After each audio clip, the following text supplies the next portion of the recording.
Rome in the spring of 1873 wore its ancient beauty like a woman who had forgotten how to smile, all crumbling grandeur and golden light filtering through centuries of dust, and it was into this city of ghosts that Duke Sebastian Ashford had wandered, seeking some small respite from the grief that had become his constant companion, a weight he carried in his chest like stones pressing against his ribs. He moved through the Galleria Borghese with the mechanical precision of a man who no longer truly saw the world around him. His black mourning clothes, a stark contrast to the marble statues that lined the halls, their white forms catching the afternoon sun that slanted through tall windows, illuminating motes of dust that danced in the air like tiny spirits. 3 years had passed since Celeste's death, 3 years that felt both endless and impossibly brief, and Sebastian had worn his widow's black every single day, refusing invitations, refusing comfort, refusing to acknowledge that the world continued to turn, despite the fact that his had stopped entirely. He paused before a painting without intending to, his feet simply ceasing their movement as though his body recognized something his mind had not yet processed, and when his eyes focused on the canvas before him, the breath left his lungs in a rush that left him dizzy. The portrait showed a woman in simple merchant's clothing, her face turned partially into shadow, but the curve of her neck, the delicate line of her jaw, the way her dark hair caught the painted light, it was impossible, utterly impossible, and yet every fiber of his being screamed recognition. Celeste, his dead wife, captured in oil and canvas, alive in Rome when she should have been bones and dust in the Ashford family crypt. His hands trembled as he gripped the gallery railing, knuckles white, and he felt the familiar cocktail of emotions that had defined his existence rise up to choke him. Grief that she was gone, confusion that she could be here, rage at the impossibility of it all, and beneath everything else, a terrible, treacherous hope that perhaps death had not claimed her after all. The small brass placard beneath the portrait read, La Straniera, the stranger artist unknown. And Sebastian stared at those words until they blurred before his eyes, his brilliant mind racing through possibilities and impossibilities, through logic and madness. He remembered their wedding day with sudden, crystalline clarity, how he had watched her walk down the aisle toward him and felt something fierce and possessive ignite in his chest, how he had thought mine, mine, on mine with every step she took, how even then his love had felt less like tenderness and more like hunger, less like devotion and more like desperate need. If this was truly Celeste, if she had somehow survived, if she had fled from him and built a life here in this eternal city, then she had committed the ultimate betrayal, had chosen to leave him when she had sworn before God and witnesses to remain. But if it was merely some woman who resembled his lost love, some cruel trick of genetics and coincidence, then he would find her anyway, would possess this echo of what he had lost, would make her his as Celeste had been his. Either way, the obsession that had defined his grief now found new purpose, sharp and clear and utterly consuming. He would find this woman, he would uncover the truth, and when he did, nothing in heaven or earth would keep her from him again. 3 years earlier, in the spring of 1870, England wore its finest colours for the wedding of Lady Celeste Whitmore to Duke Sebastian Ashford, the ancient chapel at Ashford Manor, dressed in white roses and trailing ivy. Sunlight streaming through stained glass windows to paint the stone floors in jewelled patterns of crimson and sapphire and gold, and yet beneath all this carefully orchestrated beauty, beneath the rustle of silk gowns and the murmur of assembled nobility, Celeste felt only a terrible, gnawing dread that sat in her stomach like swallowed stones. The arrangement had been concluded 6 months prior in her father's study, Lord Whitmore's hands trembling slightly as he signed away his only daughter to settle debts that had accumulated through years of poor investments and excessive gambling. And Celeste had stood silent in the doorway,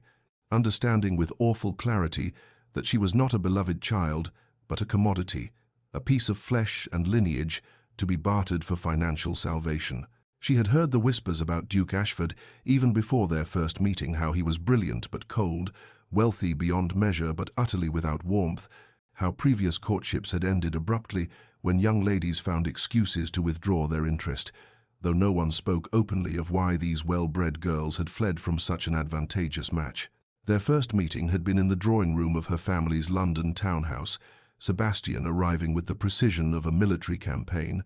his dark eyes fixing upon her with an intensity that made her feel not admired but catalogued, assessed, claimed before a single word passed between them,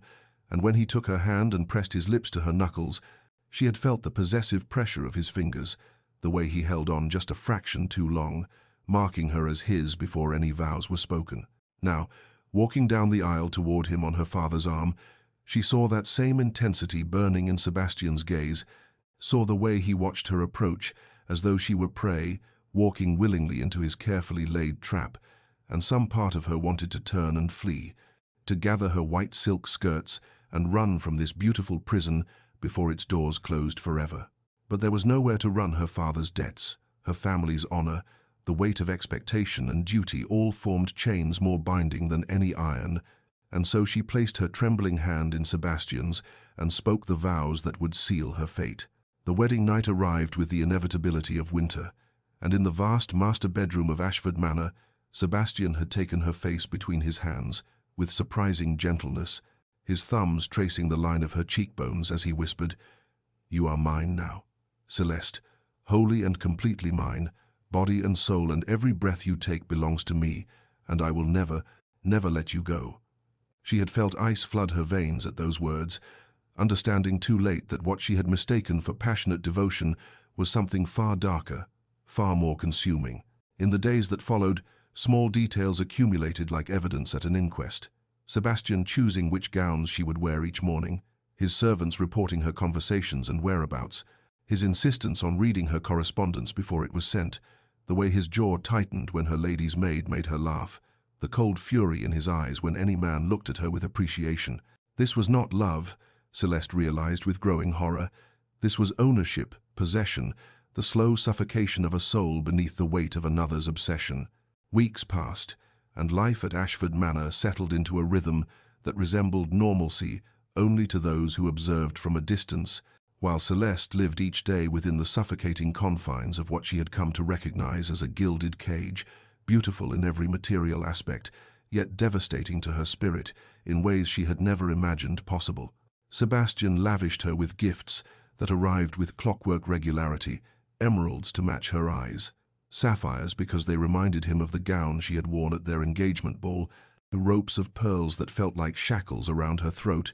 silk dresses in every imaginable color that he personally selected each morning, his fingers trailing possessively over the fabrics as he decided what she would wear, as though her body were merely another possession to be dressed and displayed according to his preferences. She could not take a walk in the gardens without a servant appearing moments later,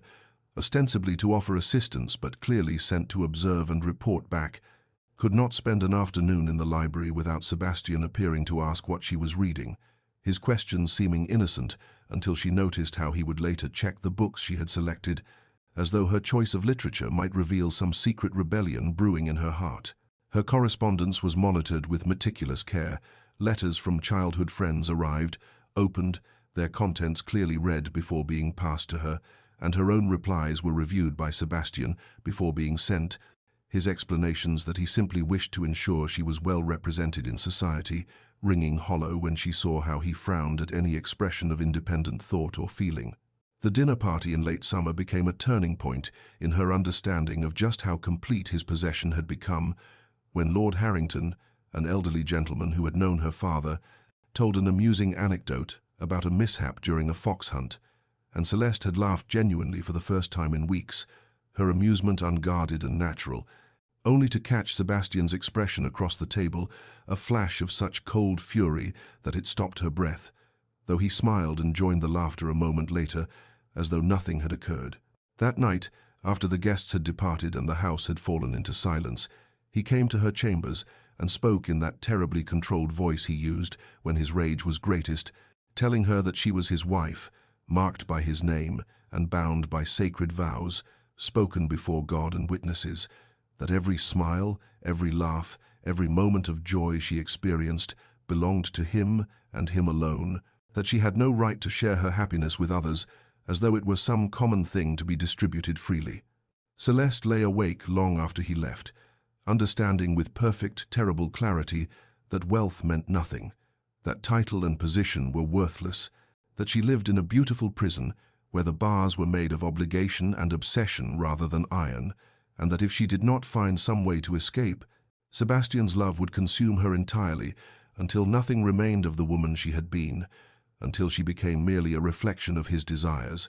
a possession polished and perfect and utterly, devastatingly empty. Months later, as autumn painted the grounds of Ashford Manor in shades of amber and crimson, Celeste had undergone a transformation invisible to casual observation but profound in its essence, shifting from the frightened bride who had walked down the aisle in spring to a woman who understood with terrible clarity that she must either find a way to escape or lose herself entirely to Sebastian's consuming obsession. Mrs. Dawson, the elderly housekeeper who had served the Ashford family for 3 decades, had been the first to recognize the quiet desperation in the young Duchess's eyes, had seen how Celeste would stand at the windows overlooking the gardens with the expression of a caged bird studying the sky, and in small gestures of kindness, a cup of tea brought unbidden, a gentle word, when Sebastian's demands grew particularly suffocating, the old woman planted seeds of possibility that something different might exist beyond these walls. Dr. Hartley, the family physician, proved the second unexpected ally, a widower of 50 years, whose kind eyes had witnessed enough of human suffering to recognize a woman being slowly smothered beneath the weight of her husband's devotion. And during his regular visits to attend to minor ailments of the household staff, he began to observe the small signs that accumulated like evidence, how Celeste would flinch slightly when Sebastian entered a room unexpectedly, how her smiles never quite reached her eyes, how she had developed a persistent tremor in her hands that spoke of constant anxiety. The discovery that changed everything came on a grey October afternoon when Celeste, seeking a book in Sebastian's private study during one of his rare absences from the manor, found tucked in a drawer a collection of correspondence regarding his previous courtships, letters from families politely withdrawing their daughters from consideration, and beneath the official refusals, private investigator reports detailing how these young women had subsequently vanished from society. One married hastily to a merchant and sailed for America, another entered a convent in Scotland, a third simply disappeared with rumors she had died abroad, though no death certificate existed, and Celeste understood with ice flooding her veins that she was not the first woman to recognize the danger in Sebastian Ashford's and particular brand of love, merely the first who had not escaped before the cage door closed completely. That evening, her hands shaking as she poured tea in the drawing-room, she found herself alone with Mrs. Dawson and spoke with careful casualness about a story she had read of a woman who had fled a terrible situation, and the housekeeper's response, delivered in a low voice while arranging flowers, carried the weight of lived experience. My own daughter, God rest her, she escaped a husband who would have killed her with his jealousy 20 years past now, started anew in Bristol, under a different name, and sometimes, Your Grace, sometimes the only way to survive is to become someone new entirely. The seed of possibility took root in Celeste's mind with the ferocity of desperate hope, and she began her own careful preparations, taking small amounts of money from the household accounts that Sebastian would not notice, hiding pieces of jewelry in the lining of her winter cloak, studying the servants' schedules to understand the rhythms of the house, and all the while maintaining the perfect performance of dutiful wife, even as she planned her own death and resurrection, understanding that nothing less than her complete disappearance would free her from the man who had vowed never to let her go. Winter approached with the inevitability of fate, bringing shorter days and longer shadows that seemed to mirror the darkness of Celeste's circumstances, and during these cold months she cultivated her acquaintance with Dr. Hartley, with the careful patience of someone planting seeds in frozen ground, knowing that her very survival depended on the harvest. The physician visited Ashford Manor weekly to attend to the household, and Celeste ensured she was present for tea afterward, creating opportunities for conversation that began with innocuous topics, the weather, local affairs, books they had read, but gradually deepened into discussions of philosophy and ethics that allowed her to understand the man beneath the professional exterior. She learned that his wife had died 5 years prior of consumption, wasting away over months, while he stood helpless despite all his medical knowledge, and she could hear in his voice the terrible guilt of a healer who could not save the one person who mattered most, the unspoken belief that he had somehow failed in his fundamental duty. During one particularly intimate conversation in the library while Sebastian was away inspecting his northern properties, she posed a hypothetical question with her heart hammering against her ribs. What would a physician do if someone needed to disappear for their own survival, if remaining visible meant certain destruction? Doctor. Hartley had looked at her with those knowing eyes and asked quietly whether they were still speaking in hypotheticals, and in that moment Celeste understood she had found either her salvation or her doom. The plan crystallized over weeks of carefully coded conversations. Doctor. Hartley wrestling visibly with the conflict between his Hippocratic oath to do no harm and his growing understanding that helping Celeste vanish might be the greatest act of healing he could perform, that sometimes saving a life required methods no medical school taught. The turning point came on a January afternoon when Sebastian, in one of his possessive rages over some imagined slight, had gripped Celeste's arms with such force that bruises bloomed like dark flowers on her pale skin, and that evening she showed these marks to Dr. Hartley along with the lock that Sebastian had recently installed on the outside of her bedroom door,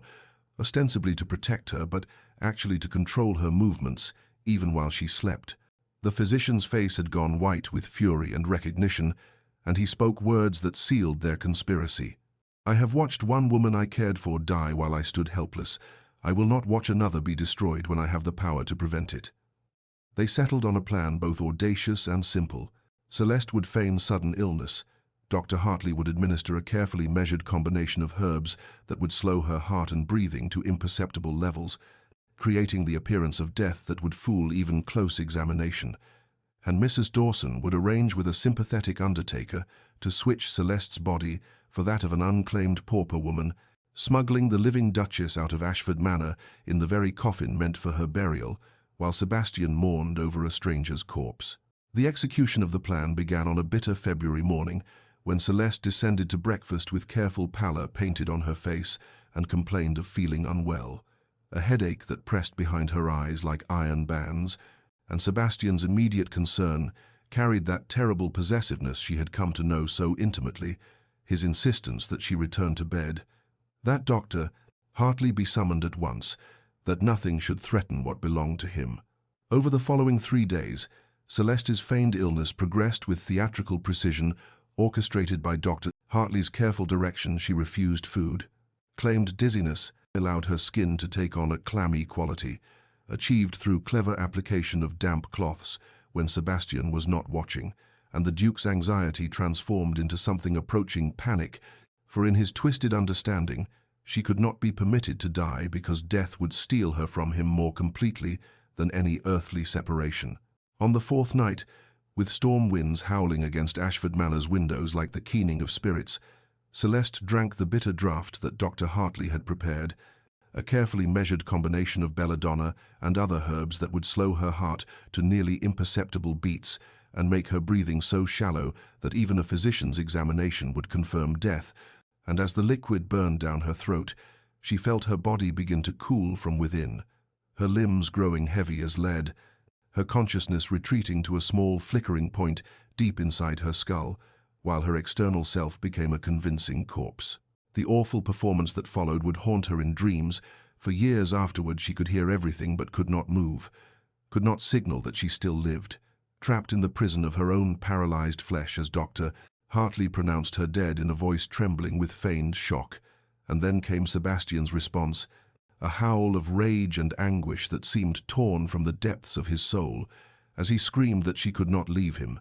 that she had no right to escape him even through death, and the sounds of furniture being smashed and of priceless objects hurled against walls,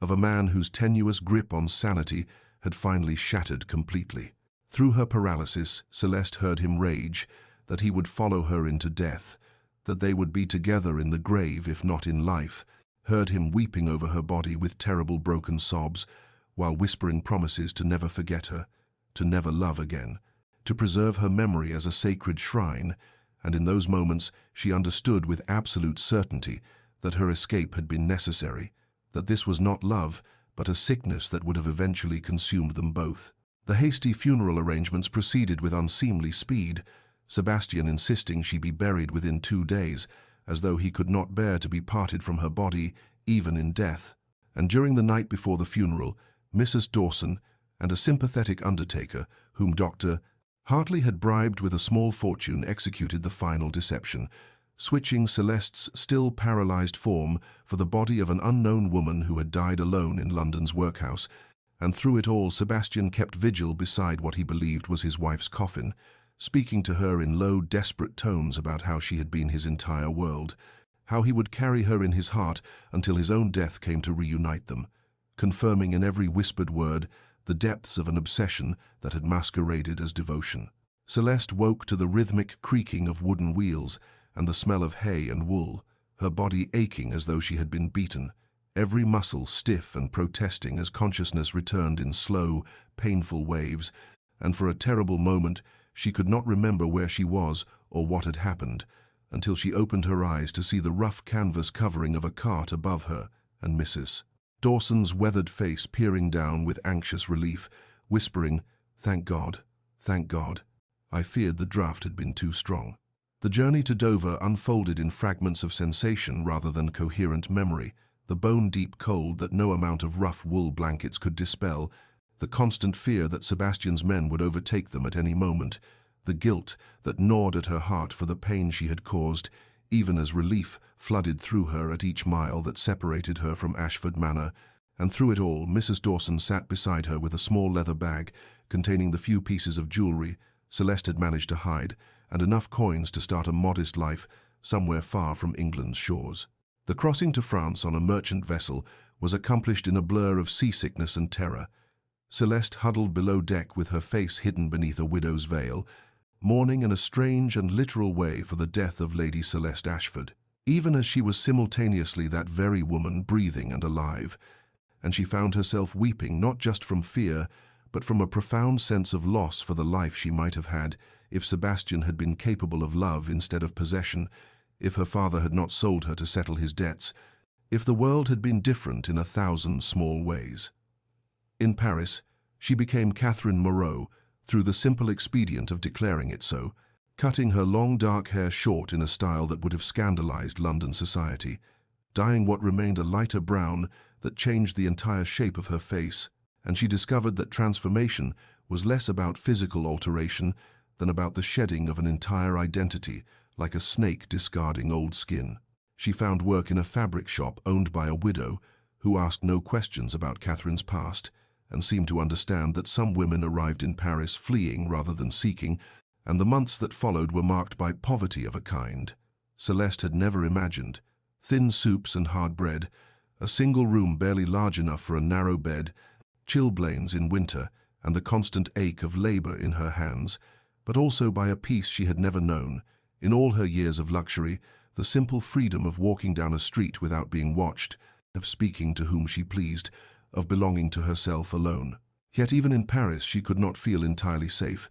could not shake the fear that Sebastian would somehow discover the deception, that Dr. Hartley's careful falsifications would unravel, that she would wake one morning to find her husband standing over her with that terrible possessive smile,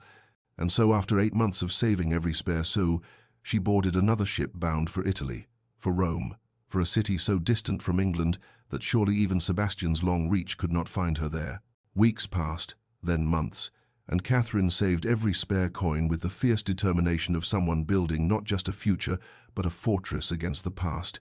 until finally she had enough to board a ship bound for Rome, a city so distant from England that surely even Sebastian's obsessive reach could not extend across mountain and sea to find her there, and when she first glimpsed the ancient city rising golden in the Mediterranean sun, she felt something loosen in her chest that had been clenched tight since her wedding day. Rome in spring was a revelation of warm ochre stone and cypress trees, of fountains splashing in piazzas where artists sketched and lovers strolled, of churches whose bells marked hours with melodious insistence, of narrow streets that smelled of baking bread and sun-warmed stone, and the particular perfume of orange blossoms that drifted from hidden gardens, and Catherine understood immediately why people spoke of the Eternal City as a place of rebirth, for she felt herself shedding the last vestiges of Lady Celeste Ashford like a butterfly emerging from a confining chrysalis. She found work at a modest pension near the Campo de Fiori, cleaning rooms and serving meals to the rotating cast of travellers who passed through, and though the labour was humble and her hands grew rough from scrubbing floors and laundering linens.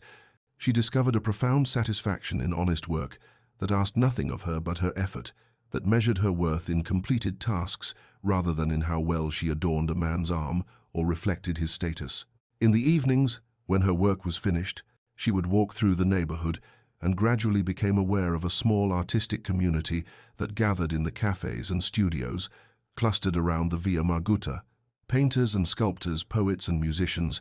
people who had come to Rome seeking inspiration or escape, or simply a place where they could exist outside the rigid hierarchies of their homelands. And though she kept herself carefully apart at first, afraid of being known, afraid of being seen, she began to recognize familiar faces and exchange tentative greetings. It was Marco who first approached her directly, a struggling portrait artist with paint perpetually under his fingernails and a gentleness in his manner that was nothing like Sebastian's intensity, who stopped her one evening as she walked past his studio and said in Italian-accented English that he had been watching her, not with predatory interest, but with an artist's curiosity, for he saw something haunted in her eyes and in the way she held herself, something that spoke of profound sadness barely contained, and he asked if she would consider sitting for a portrait. Catherine's immediate response was terror to be captured in paint, felt like being trapped again, like being possessed and displayed, like giving someone power to define and own her image. But Marco seemed to sense her fear without understanding its source, and simply smiled, said there was no pressure, that the offer stood if she ever changed her mind, and something in his patient acceptance, his willingness to let her choose freely without manipulation or insistence, gradually wore away her resistance, until one afternoon she found herself climbing the stairs to his sun-filled studio and agreeing to sit for him. Wearing her simple working dress, her face partially turned into shadow, and the sessions became a form of meditation,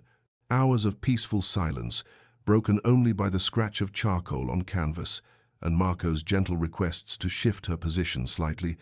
and he asked nothing about her past, seemed content to simply capture what he saw in the present moment. And in Rome, beneath Marco's respectful gaze and surrounded by the city's ancient beauty, Catherine began to heal, and believed that perhaps she might truly be free, that the life she had built from nothing might actually be hers to keep. 6 months had passed since Lady Celeste Ashford's burial in the family crypt, and in that time Sebastian had descended into a grief so profound and so twisted that the servants at Ashford Manor whispered among themselves that the Duke had gone quite mad, for he kept his wife's chambers exactly as she had left them, her brushes still arranged on the vanity, with strands of her dark hair caught in the bristles, her gowns hanging in the wardrobe untouched, her favorite book still open on the bedside table to the page she had supposedly been reading before her sudden illness, and each day without fail he would spend hours in that preserved shrine, speaking to her portrait as though she could hear him, telling her about estate matters and political affairs, asking her opinion on decisions he must make, sometimes weeping, sometimes sitting in terrible silence. He had refused every social engagement since her death, declined his seat in Parliament, wore nothing but mourning black that made his already pale face appear ghostly, and he moved through the manor like a spectre himself, barely eating, sleeping in fitful fragments. His obsession with Celeste in death even more consuming than it had been in life, for at least when she lived he could possess her physically, could see her and touch her and know she was his, but now she existed only in memory and that precious painted likeness, and the loss had hollowed him into something barely human. Dr. Hartley, who visited occasionally under the pretense of checking on the Duke's health, watched this deterioration with a guilt that gnawed at his conscience like a persistent disease, wondering in his darkest moments whether they had been right to help Celeste escape or whether they had simply traded her imprisonment for Sebastian's descent into madness. But then he would remember the bruises on her arms, the terror in her eyes, the lock on her bedroom door, and he would steel himself with the conviction that saving her life had been worth this consequence, though the conviction felt increasingly hollow as he witnessed Sebastian's unraveling. Sebastian's younger sister, Lady Margaret, travelled from her husband's estate in Yorkshire to plead with her brother to rejoin the world of the living, and she found him in Celeste's room, as always, sitting in the chair by the window where his wife had often read, and she begged him to consider that Celeste would not want him to waste his life in mourning, that he must honor her memory by living fully. But Sebastian turned to her with eyes so empty they frightened her, and said in a voice devoid of inflection, "I am dead as well, Margaret. Can you not see that? We are buried together, she and I, and there is no resurrection for either of us." And Margaret fled the manor in tears, writing to Dr. Hartley that her brother was beyond her reach. Yet even in his madness, Sebastian's obsessive nature found a new focus, for if he could not have Celeste herself, he would preserve her memory with fanatical perfection and commissioning investigations into her final days, demanding detailed accounts from every servant who had attended her, questioning Dr. Hartley repeatedly about the progression of her illness, seeking some meaning or pattern in her death that might make it bearable, some way to understand why she had been taken from him. And though he found nothing suspicious in the carefully constructed narrative of sudden illness and swift decline, his restless mind could not quite accept the randomness of it, could not reconcile himself to a world where something so precious could simply vanish without reason or warning. And so he continued to search for answers that did not exist. While in Rome, Catherine lived the free life he had never allowed her, and Dr. Hartley maintained his compassionate deception, and the ghost of Lady Celeste Ashford haunted Ashford Manor in ways both literal and metaphorical, a spectre of obsessive love that had consumed them both. 1 year had passed since Lady Celeste Ashford had been laid to rest in the family crypt, and in that time the woman who now called herself Catherine had blossomed in Rome's perpetual spring, like a plant finally given proper light and water after years in shadow, for she had found work teaching English to the children of prosperous merchants and minor nobility who wished their offspring to master the language of commerce and diplomacy, and she lived in a small sunny room on the 4th floor of a building near the Spanish Steps, where she could hear the fountain splashing day and night and watch the flower sellers arrange their blooms each morning in the piazza below. She had formed careful friendships with other women in the expatriate community, English and American ladies who had come to Rome seeking artistic inspiration or respite from constraining social expectations, and with local women as well. The wife of her landlord who taught her to make proper pasta,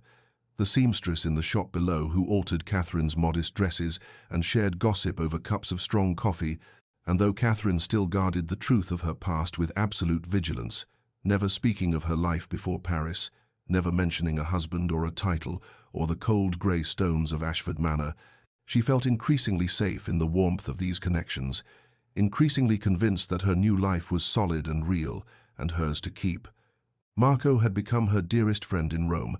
Though there was nothing romantic between them, he was too absorbed in his art and his quiet love for a baker's son, who sometimes modelled for him to see Catherine as anything but a kindred spirit, someone else carrying sadness like a familiar burden. But his friendship was precious to her precisely because it asked nothing, demanded nothing, simply existed in the comfortable space of shared silence and occasional conversation. The portrait he had painted of her, La Straniera, had taken months to complete because he worked on it between commissions, and when he finally showed her the finished canvas, she had stood before it, feeling strange and exposed and oddly moved, for he had somehow captured the essential truth of her, a woman suspended between shadow and light, and between past and present, neither wholly visible nor entirely hidden, beautiful in her melancholy, mysterious in her quietness,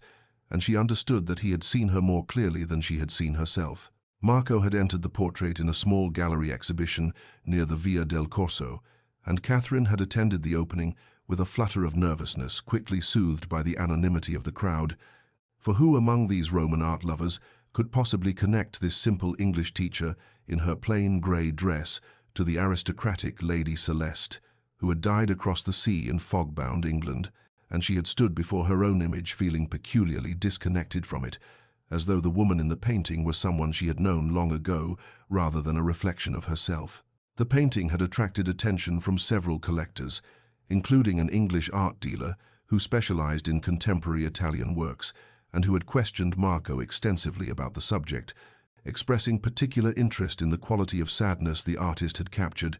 and Catherine had felt the first cold flutter of unease at the mention of English interest. But she had dismissed it quickly, reasoning that she was utterly transformed from the dark-haired Duchess who had once graced London ballrooms, that even her own mother would struggle to recognize her now with her shorter, lighter hair and sun-touched skin, and the peace that had finally begun to settle in her eyes. And she returned to her small sunny room that evening, convinced that she was safe, that the past was truly buried,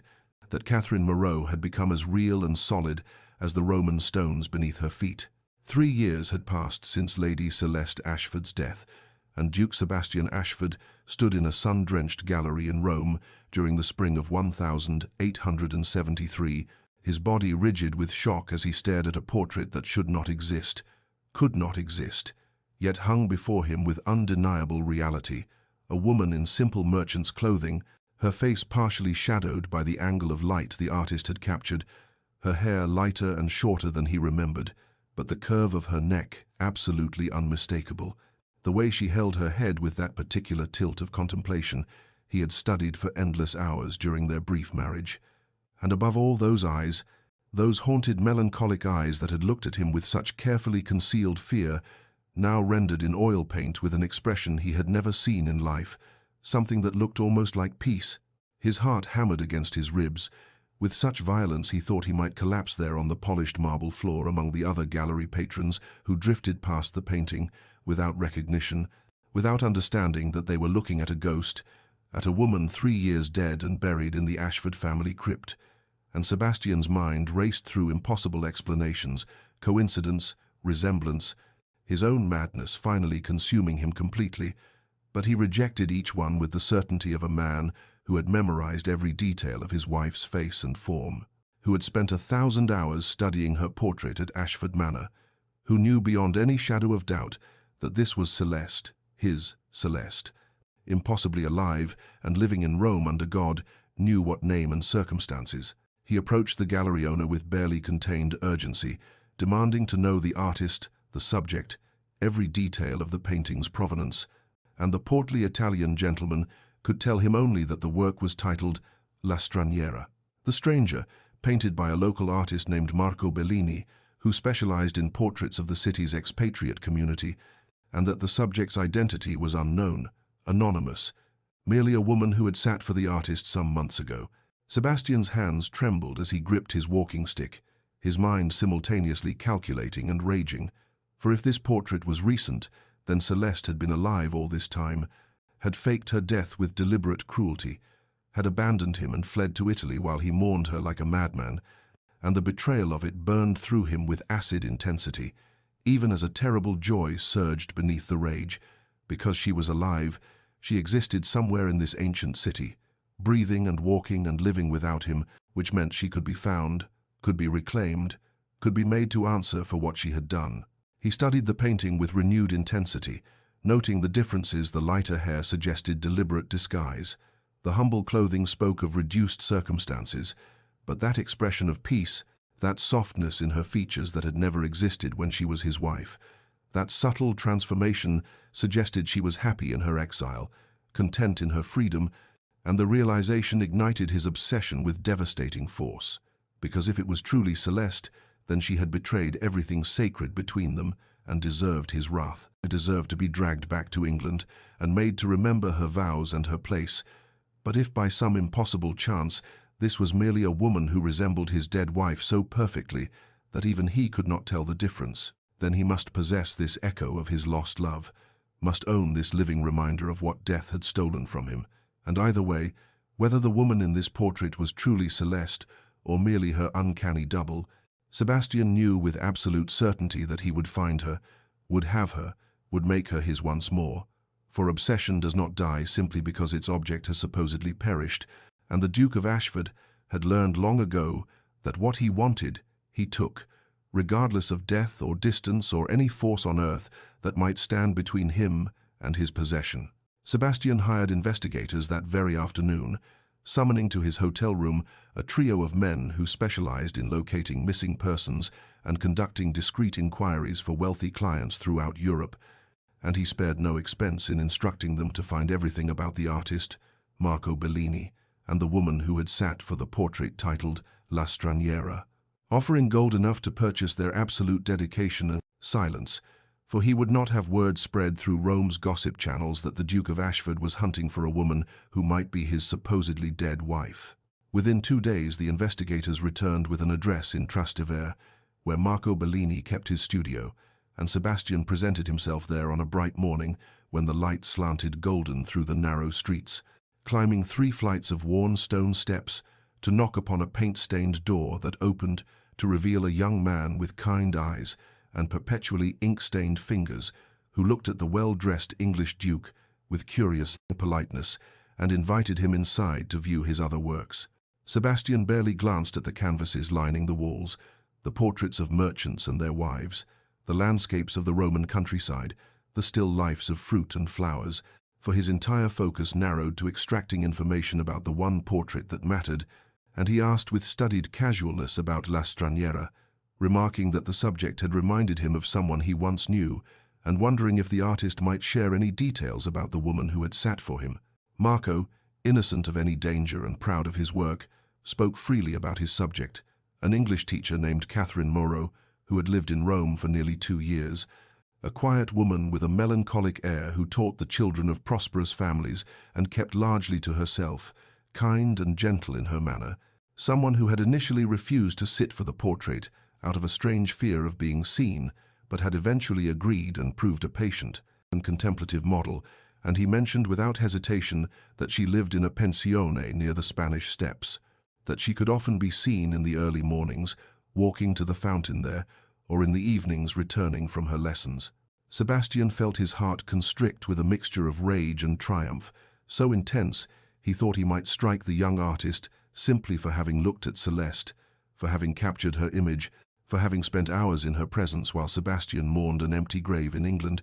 but he maintained his composure and thanked Marco with cold courtesy before departing with the information burning in his mind like acid. The timeline matched perfectly. Catherine Moreau had arrived in Rome approximately when Celeste Ashford had died, the English heritage explained. The teaching profession suited her education,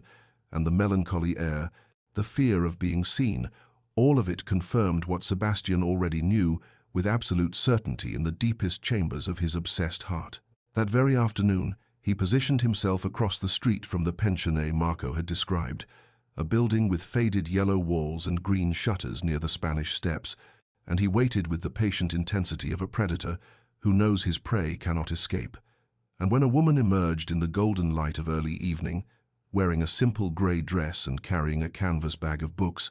her hair lighter than he remembered and cut shorter, but her movements utterly, unmistakably hers, Sebastian felt everything inside him go still and cold and certain, for there she was, his wife, his possession, his Celeste who had been stolen from him by her own cruel deception and who would now answer for 3 years of false mourning and genuine madness.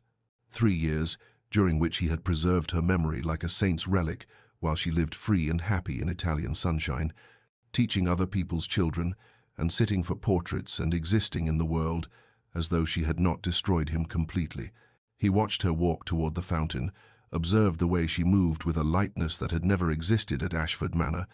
noticed how she smiled at a flower seller and stopped to admire the blooms, and the sight of her contentment, her peace, her freedom filled him with such volcanic fury that his hands shook where they gripped his walking stick. But beneath the rage ran a current of dark joy, because she was alive, she existed, she could be reclaimed and brought back to where she belonged, and Sebastian smiled his cruelest smile as he followed her through the winding Roman streets, keeping his distance, learning her patterns, planning his approach, for he would not simply confront her in public like some common jealous husband. No, he would choose his moment carefully, would corner her somewhere she could not easily flee, would make her understand that death itself had not been sufficient to free her from the vows she had made and the bond she had tried to sever. And as the Roman sun set in shades of gold and rose over the ancient city, Duke Sebastian Ashford stalked his supposedly dead wife through streets that had stood for millennia, a man consumed by obsession who had finally found the object of his twisted devotion and would not rest until he possessed her once more. Catherine had walked this route 100 times in the 2 years since she arrived in Rome, from her pensione near the Spanish Steps to the small piazza with its weathered fountain, where she sometimes stopped to rest before continuing to her afternoon lessons. But on this particular evening in spring, she felt the weight of invisible eyes upon her, a prickling awareness that lifted the small hairs at the nape of her neck and made her glance over her shoulder more than once, as she navigated the narrow streets, where shadows pooled between ancient buildings and the golden light slanted at severe angles. She told herself it was merely the lingering unease from seeing her portrait displayed in the gallery, the irrational fear that being captured in paint had somehow made her visible again to those she had fled. But when she reached the fountain and turned to dip her fingers in the cool water, she saw him standing 30 paces away, perfectly still among the moving crowd, his dark figure as immovable as the stone statues that adorned the piazza. And for one terrible suspended moment, she thought her mind had conjured him from her nightmares, until his eyes met hers with such intensity that she knew beyond any doubt that Sebastian Ashford, Duke of Ashford, her husband who should have believed her dead these 3 years, stood before her in the flesh. The recognition crashed over her like a physical blow, and she staggered backward, her hand gripping the fountain's edge for support, and she watched with mounting horror as he began to move toward her, with the slow, deliberate approach of a predator who knows his prey has nowhere to run, his expression a terrible mixture of triumph and rage that she remembered from their marriage, that look he wore when someone dared to defy his will. "Hello, wife," he said when he stood close enough that she could see the fine lines around his eyes that had not been there before, could smell the familiar scent of his cologne, and his voice was cold and smooth as polished marble, each word precisely enunciated as though he were discussing the weather rather than addressing a woman who had risen from the grave. Catherine's first instinct was denial. She opened her mouth to claim he was mistaken, that she was Catherine Moreau and knew no duke, but the lie died on her lips, because what use was pretense when he stood before her with such absolute certainty,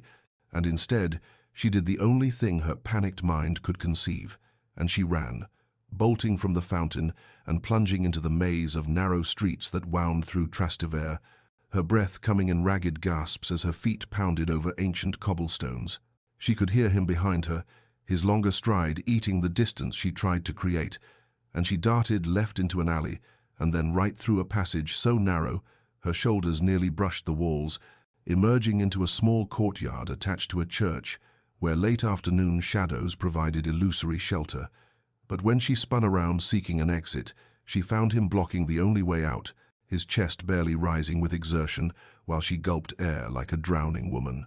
"Did you truly think you could run from me, Celeste?" he asked, advancing slowly as she backed toward the church wall, and the use of her true name felt like chains wrapping around her limbs. "I had to," she whispered, and then louder, desperate. "I had to escape, Sebastian. You must understand. I could not live that way. I could not." But he cut her off with a sharp gesture. "You are mine," he said, and there was something almost gentle in his voice which made it all the more terrifying. "You are my wife, bound by sacred vows before God and man, and death itself cannot change that fundamental truth. So, whatever game you have been playing here in Rome, whatever life you thought you could build in my absence, it ends now." She tried to appeal to any humanity that might still exist beneath his obsession, tried to explain through her tears that she had been suffocating, that his love had felt like drowning, and that she needed freedom to be a whole person, but he listened with the patient expression of someone indulging a child's tantrum before responding with devastating finality. "I love you enough to forgive even this betrayal, Celeste, this elaborate deception, this mockery you have made of my grief, and you will come home with me to England where you belong, where you will resume your place as Duchess of Ashford, and we will never speak of this unfortunate episode again." Sebastian secured a palazzo on the Via del Corso within hours of their confrontation, a grand residence with marble floors and frescoed ceilings that he rented at an extravagant price for immediate occupancy, and he installed Catherine there with guards posted at every exit, men whose salaries ensured their loyalty and discretion, transforming the beautiful Roman building into a prison as effective as any dungeon despite its gilded splendor. All the freedom she had built over 3 careful years evaporated in a single afternoon, her sunny room near the Spanish Steps abandoned, along with the books she used for teaching, the few simple dresses she owned, the small collection of sketches Marco had given her, everything that constituted her life as Catherine Moreau left behind as thoroughly as if she had died again. Sebastian announced his intention to return to England within the week, speaking of ship passages already booked and arrangements already made with the certainty of a man who had never once considered that his will might be defied. And Catherine felt despair settle over her like a heavy cloak, but beneath the despair burned something new, something that had not existed in the frightened bride who had fled England 3 years prior, for she had tasted freedom and built a life through her own efforts, and learned that she possessed strength she had never suspected. She was not the same woman who had trembled at Sebastian's slightest frown, and though she found herself trapped again, some essential core of her refused to break. Marco discovered her disappearance when she failed to appear for her afternoon lessons, and through the network of servants and shopkeepers who formed Rome's invisible web of gossip, he learned of an English duke who had appeared at the pensione, demanding to see Catherine Moreau and claiming she was his wife risen from the dead, and Marco presented himself at the palazzo's gates with the righteous fury of a man who had counted Catherine among his dearest friends and would not see her imprisoned without protest. Sebastian received him in a drawing-room hung with heavy damask curtains, and when Marco demanded Catherine's release and spoke of justice and freedom, Sebastian's response was cold and final. This was a marital matter between husband and wife, the private business of an English peer reclaiming what belonged to him, and Marco had no standing whatsoever to interfere in affairs that concerned him not at all. The guards allowed Marco one brief supervised visit with Catherine, during which she begged him through her tears not to intervene further, not to risk Sebastian's wrath, for she had seen what her husband did to those who threatened his possession of her. But Marco left the palazzo and immediately alerted the small community of English and American expatriates who had befriended Catherine, and they began to plot what assistance they might offer, though none knew quite how to oppose a duke's legal rights over his wife. Meanwhile, in the palazzo's beautiful rooms, Catherine and Sebastian engaged in terrible, honest conversations that stripped away the polite pretenses of their marriage, and she asked him the question that had haunted her throughout their union. Why could he not simply let her go, release her to live her own life, find happiness with someone who wanted his particular brand of devotion? His answer came one evening as they sat in the library, separated by 10 feet of Persian carpet but bound by invisible chains, and he said with devastating simplicity, "Without you, I am nothing. Celeste, you gave my life meaning and purpose. You made me feel something beyond the emptiness that has consumed me since childhood, and I would rather see you miserable at my side than happy beyond my reach. For at least in your presence I exist as something more than a hollow shell performing the duties expected of my title." The crisis came on the 4th night of Catherine's captivity in the palazzo, when Sebastian appeared at the door of the drawing-room where she sat reading by lamplight, and she saw immediately that something had shifted in him, for his carefully maintained composure had cracked like fine porcelain, subjected to too much pressure, his cravat loosened, and his dark hair disheveled as though he had run his hands through it repeatedly, and he carried a bottle of wine from which he had clearly been drinking, though he was not precisely drunk, but rather existed in that dangerous state where alcohol strips away the careful masks people wear and leaves only raw truth exposed. He sat heavily in the chair across from her, without invitation, and said without preamble, "You asked me why I cannot let you go, and I have been thinking on this question for days, and I realize you deserve an answer, though you will not like what you hear." And Catherine set aside her book and waited with held breath for whatever revelation was coming. Sebastian began to speak then of his childhood, in sentences that came haltingly at first, but gained momentum like a carriage rolling downhill, describing the cold marble halls of his family's estate, where love was never mentioned and duty was the only virtue that mattered, where his father, the old duke, had ruled with iron discipline and viewed any display of emotion as weakness, to be beaten out of a son who must someday command respect through fear and control. He told her of being 6 years old and crying over a dead puppy, only to have his father lock him in a cellar for 3 days, to teach him that sentiment was for women and weaklings, instead of being 10 and daring to speak up for a servant. His father wished to dismiss unjustly, and receiving such a thrashing that he could not sit for a week, of learning through 1,000 such lessons that to care for anything was to invite pain, and that safety lay only in dominating completely whatever one wished to keep. His voice grew quieter as he described his first love when he was 19. A merchant's daughter with kind eyes who had laughed at his attempts at poetry and made him feel for the first time that he might be something other than the cold creature his father had molded. But when his father discovered the attachment, he had forbidden it absolutely, and when Sebastian defied him and continued to court her in secret, the old duke had the girl's father's business destroyed through financial manipulation until the family was ruined and forced to leave the country, and Sebastian never saw her again. "My father beat me that night," Sebastian said, his eyes fixed on some point beyond Catherine's shoulder as though he could not bear to meet her gaze. "Beat me until I could scarcely stand, and told me that this was what came of caring, that anything I loved could be taken from me and used as a weapon, and the only way to prevent loss was to possess so completely that nothing and no one could ever take what was mine. And I learned that lesson well, Celeste, perhaps too well."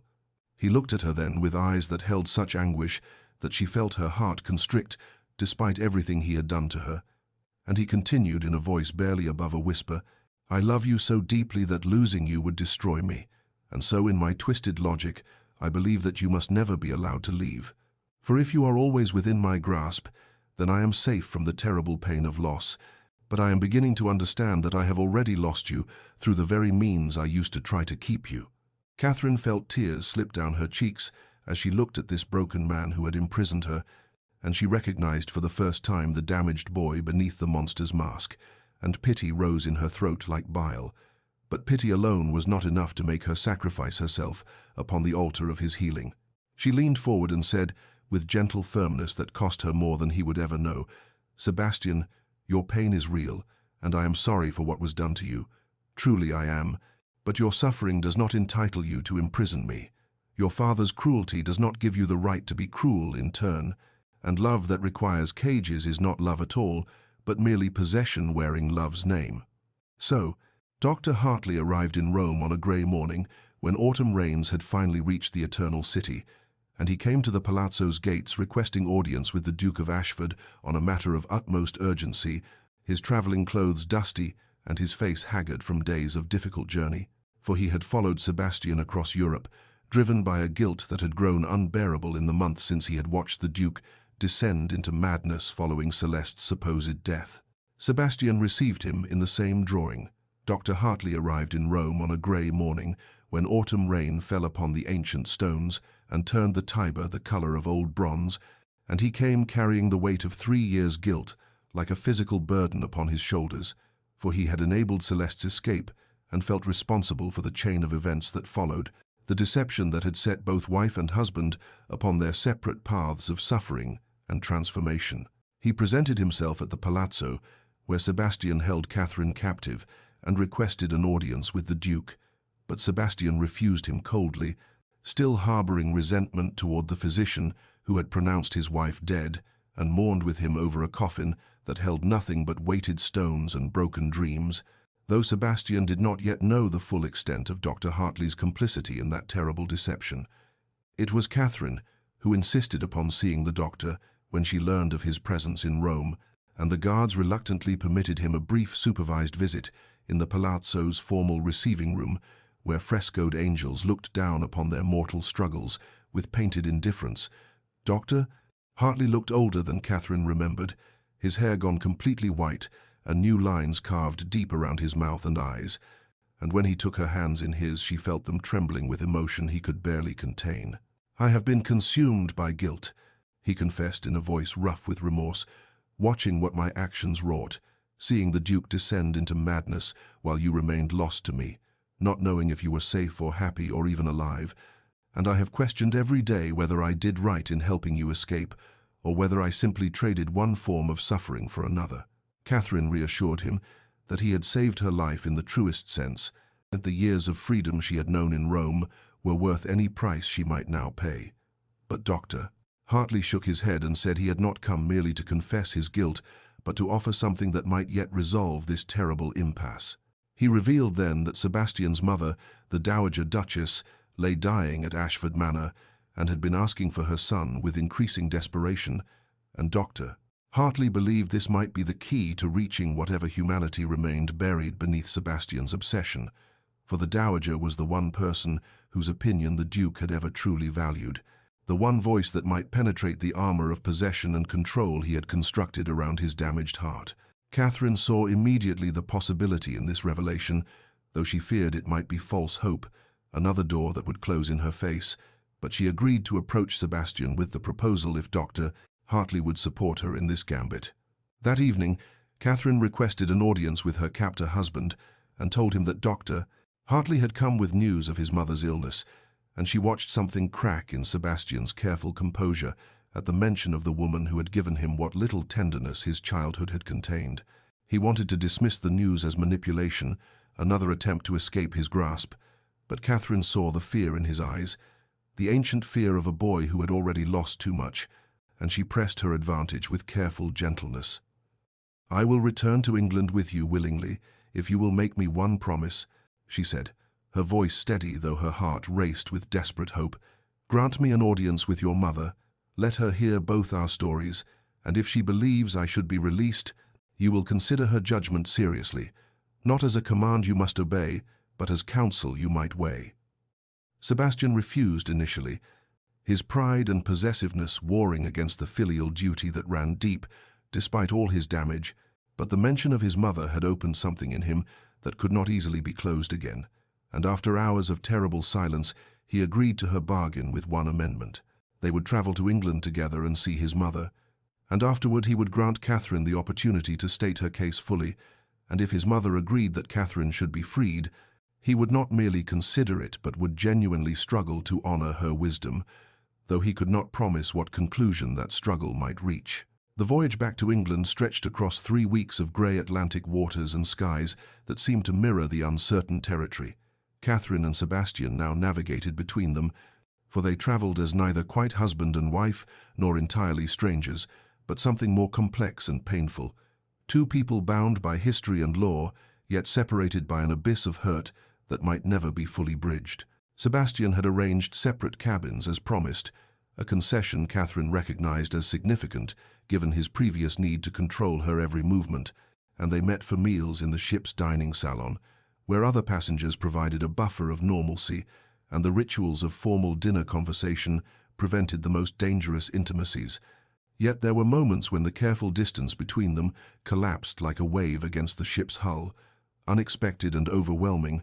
such as the afternoon when Sebastian took ill from the rolling seas, and Catherine found herself at his cabin door with ginger tea and cool cloths,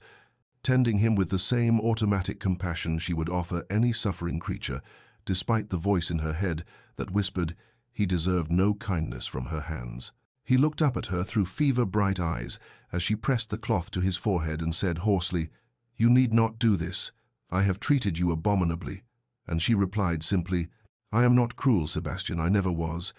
and I will not become so now merely because you gave me cause." They began to speak more honestly during those long days at sea than they ever had during their brief marriage. Strange, stilted conversations that happened during promenades on deck or in the ship's library, where other passengers nodded politely and moved away, giving the obviously troubled couple their privacy. Catherine learned things about Sebastian she had never known, details of his childhood that filled in the terrible picture he had begun to sketch in Rome, and though understanding did not excuse his actions, it did provide context that made him seem less monster and more damaged man,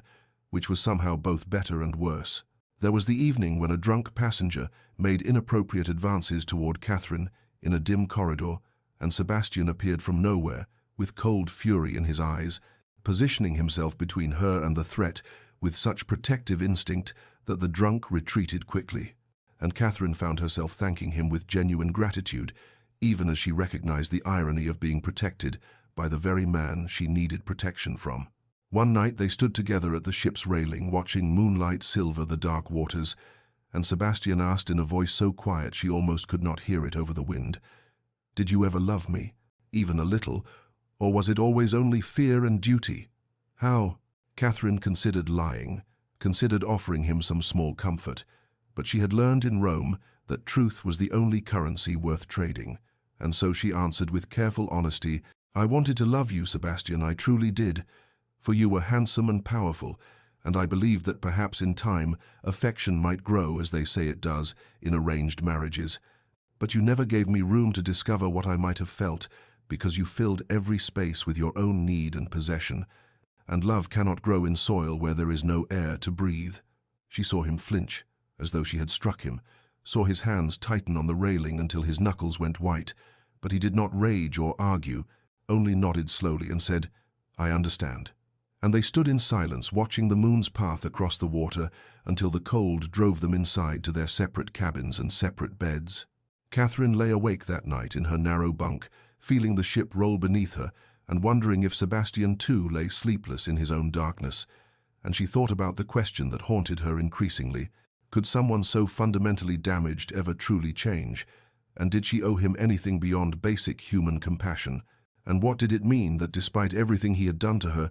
she still felt something when she looked at him that was not quite pity, but not quite indifference either? Her conclusion, reached somewhere in the small hours before dawn, was that she owed him truth and compassion as she would owe any human being. But she did not owe him her life or her freedom or her future, and whatever happened when they reached England and stood before his dying mother, Catherine would not sacrifice herself, even if it meant watching him break completely, for she had died once already to escape this cage, and she would not climb willingly back inside, no matter how gilded its bars or how pitiable its keeper. They arrived at Ashford Manor in autumn, when the trees surrounding the estate had turned to copper and gold, and the sight of those familiar grounds struck Catherine with unexpected force, for this was where her gilded cage had first closed around her, and where she had lived in mounting terror until she had been desperate enough to orchestrate her own death. And now she returned willingly but warily, tethered to Sebastian by the fragile bargain they had struck aboard the ship, and by the dying woman who waited within those ancient stone walls. The Dowager Duchess Marguerite Ashford lay in her chambers on the second floor, where afternoon light filtered through leaded windows and fell across her diminished form like benediction,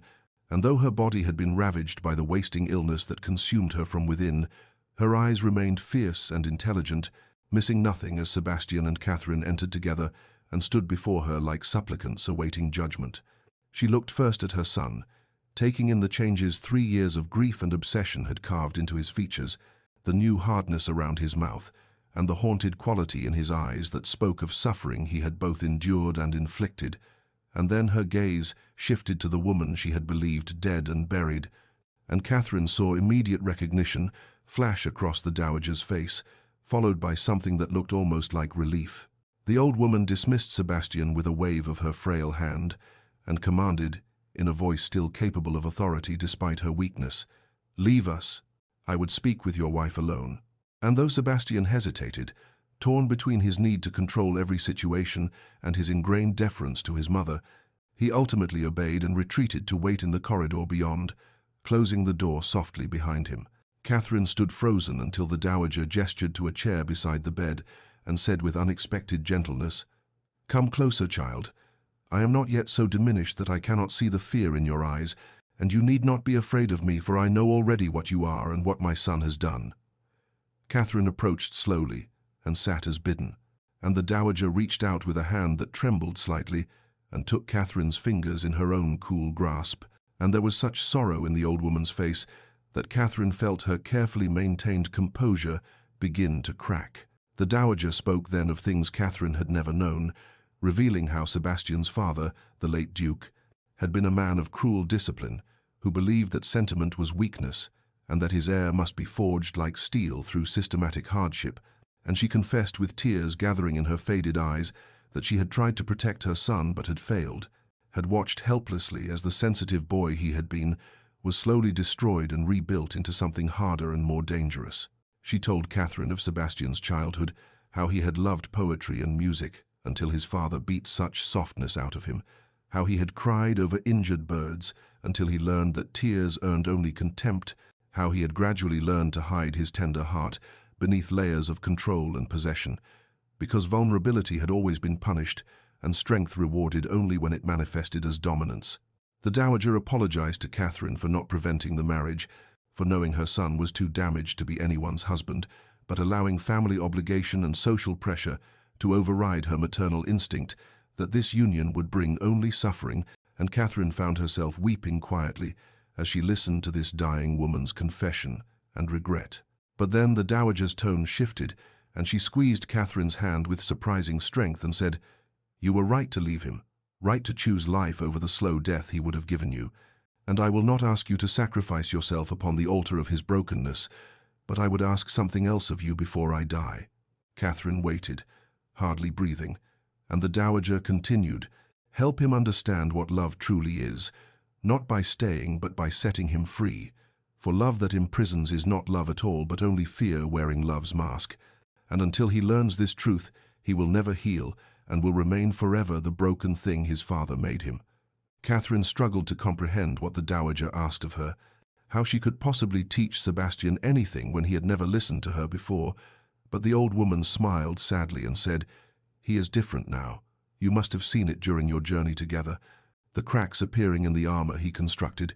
and it is through those cracks that truth might finally penetrate if delivered with the right voice at the right moment, and that moment is nearly upon us." The dowager summoned Sebastian back into the chamber, with a gesture that brooked no refusal, and when he entered and saw Catherine's tear-stained face and his mother's expression of terrible determination, he seemed to understand instinctively that something momentous was about to occur, something that would reshape the landscape of his existence in ways he could not yet comprehend. The old woman gestured for him to sit on the opposite side of her bed from Catherine,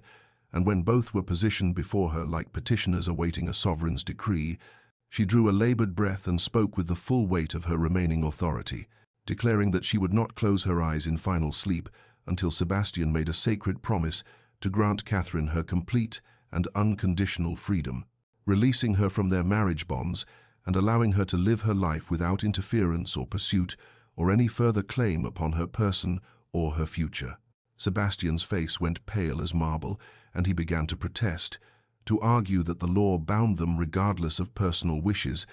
that marriage vows spoken before God could not be so easily dissolved, but his mother silenced him with a raised hand and a look of such profound disappointment that he fell silent as though struck. The dowager told him then what Catherine suspected he had never truly heard or allowed himself to understand, that he had become precisely what his father had been, a man who used control to mask the terror of vulnerability, who confused possession with love because he had never been taught the difference, who imprisoned others rather than risk the uncertainty of trust and mutual choice. She asked him the question that cut to the heart of everything, her voice quiet but relentless as she said, "Do you love her, Sebastian? Truly love her as a person with her own soul and will and dreams?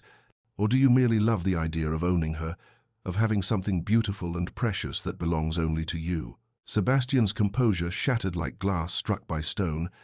and Catherine watched with mingled pity and sorrow as 3 years of grief and rage and obsessive need cracked open to reveal the terrified boy still cowering beneath the hardened man, and he wept as she had never seen him weep,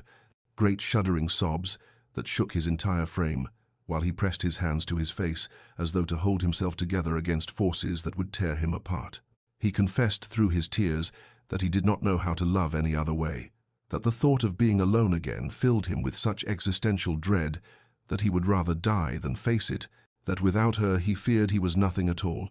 just an empty title and an empty house and an empty heart that had never learned to sustain itself without external validation. Catherine felt her own tears spill over,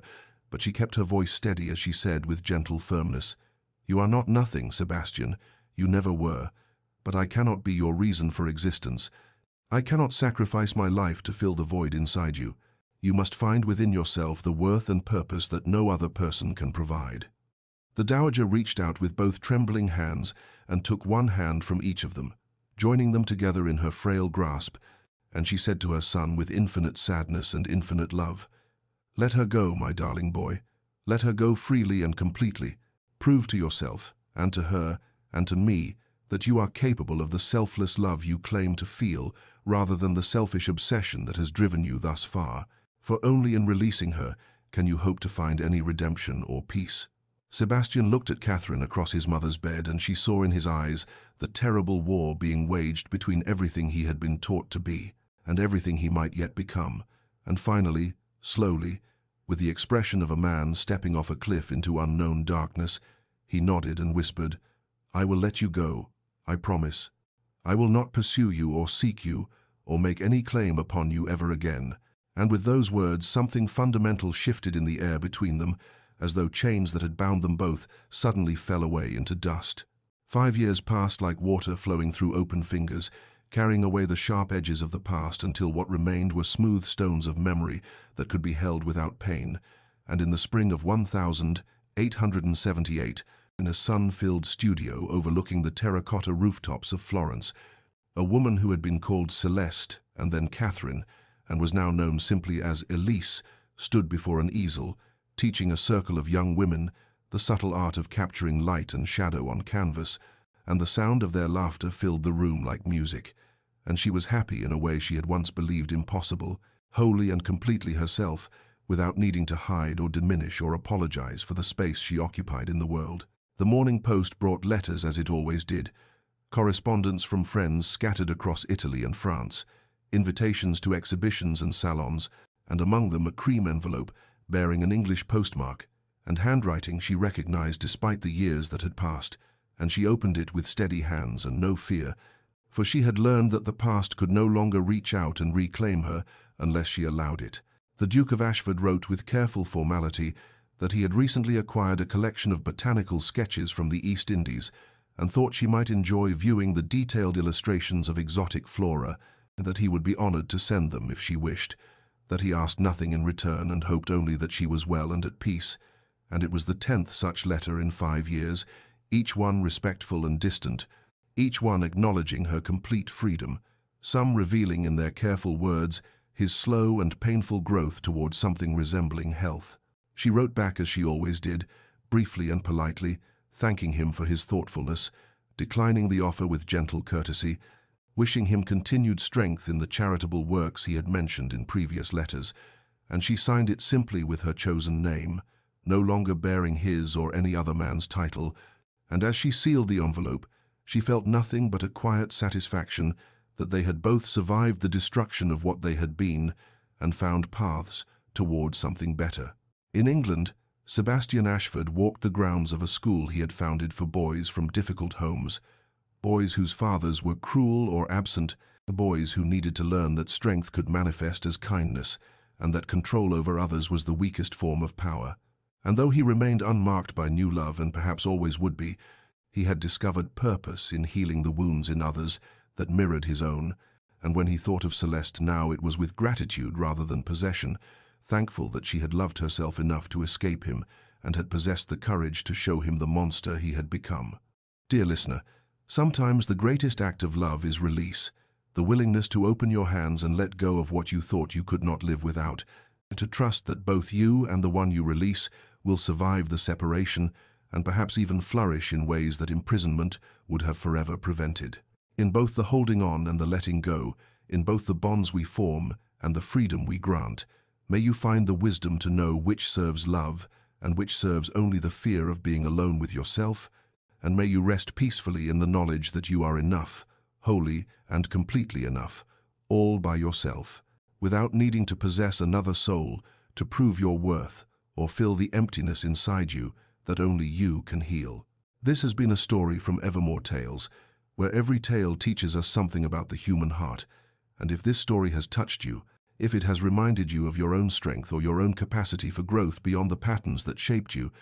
then subscribe to hear more stories of love and loss and the courage to choose freedom over familiar chains, for there are countless tales yet to be told, and each one holds a mirror to some truth about who we are and who we might yet become.